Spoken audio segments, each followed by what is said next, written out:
चुनाव में करारी हार के बाद बीजेपी को बड़ा झटका लगा है, क्योंकि कर्नाटक के नतीजों को 2024 में होने वाले लोकसभा चुनाव का ट्रेलर बताया जा रहा है। लेकिन बीजेपी और आरएसएस इस हार के बाद बड़ा खेल करने की तैयारी में। कोई भी नेता चुनाव हारता है तो पार्टी अध्यक्ष उसे तलब करते हैं, सीनियर नेता उसे बुलाते हैं। लेकिन कर्नाटक के बसवराज बोम्मई के नेतृत्व वाली सरकार जब चुनाव में हारी तो सीधा वो आरएसएस ऑफिस पहुंच गए। वहां बैठकर मंथन हुआ, फिर बोले पार्टी की बैठक बुलाएंगे। इस बात को दूसरे नजरिए से देखें तो योगी आरएसएस की पहली पसंद है। उन्हें सीएम की कुर्सी भी पार्टी से ज्यादा आरएसएस की डिमांड पर मिली है। ऐसे में सवाल ये है कि कर्नाटक हारने के बाद योगी को लेकर आरएसएस के भीतर क्या चर्चा चल रही है? क्या उन्हें कोई बड़ी जिम्मेदारी मिलने वाली है? क्या निकाय चुनाव में बीजेपी को बम्पर जीत दिलाने का इनाम मिलने वाला है? इस सवाल का जवाब हम दें उससे पहले सुनिए कर्नाटक चुनाव में योगी को कितने लोगों ने पसंद किया। कर्नाटक में योगी सिर्फ 2 दिन के लिए प्रचार करने गए। पहला 30 अप्रैल और दूसरा 6 मई।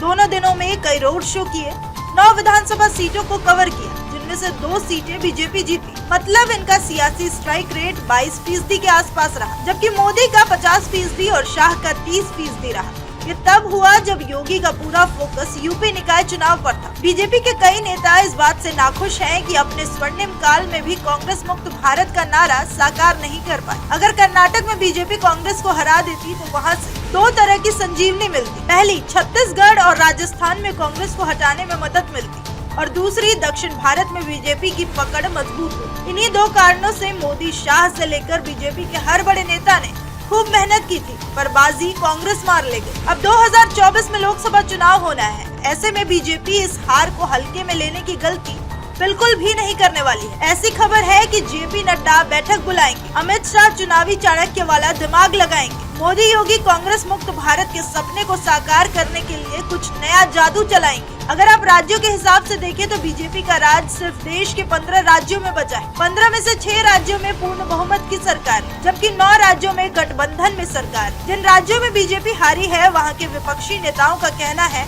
कि ये मोदी की हार है। लेकिन बीजेपी के नेताओं की दलील ये है कि मोदी योगी के नाम पर हर जगह चुनाव नहीं जीता जा सकता। स्थानीय नेताओं को भी अपने लेवल पर जरूर मेहनत करनी होगी। ये बात योगी ने साबित करके भी दिखाई है। योगी यूपी के मुख्यमंत्री हैं और उत्तर प्रदेश में जब निकाय चुनाव हुआ तो उन्होंने केंद्र से किसी नेता को प्रचार के लिए नहीं बुलाया, बल्कि खुद ही जाकर जगह जगह रैलियां की, अपने काम गिनवाए और ट्रिपल इंजन के फायदे बताए, बुलडोजर के किस्से भी सुनाए। क्योंकि योगी ऐसे मुख्यमंत्री बन चुके हैं जिन्होंने ट्रिपल इंजन की सरकार दी, तो हो सकता है आरएसएस योगी के प्रमोशन की बात पार्टी के नेताओं से जरूर रखे।